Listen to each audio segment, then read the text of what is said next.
Teretni saobraćaj na granicama i dalje je zaustavljen. Prijevoznici iz Bosne i Hercegovine i regije nastavljaju blokade tražeći dodatnih 30 dana boravka u Evropskoj uniji. Putnički promet funkcionira bez većih zastoja, ali štete se procjenjuju na oko 100 miliona eura dnevno. Detalje donosi Branislava Todorić.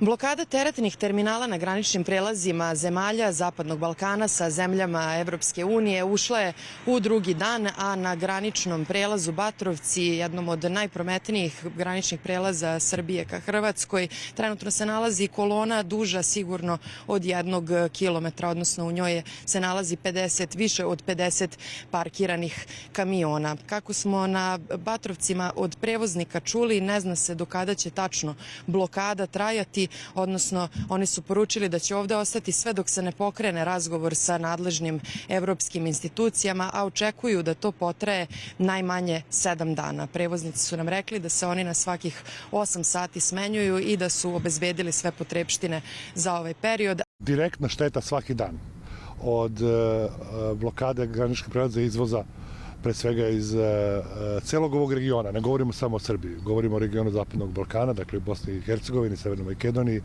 i Albaniji, je oko 100 miliona evra dnevno. Dakle, to govorimo samo o šteti kada je u pitanju izvoz robe. Na to treba dodati da svaku kompaniju, proizvodnu kompaniju, koštaju kazne zbog penali, zbog neisporučene robe, pa po preduzeću negde između 10.000 i 50.000 evra dnevno. A putnički saobraćaj se odvija, dakle, nesmetano na graničnom prelazu Batrovci, dok, dakle, u potpunosti blokiran teretni terminal kako ka ulazu u Hrvatsku, tako i na izlazu iz Hrvatske. Prevoznici su poručili da će puštati kamione koji prevoze lekove, žive životinje i eksplozivne i opasne materije.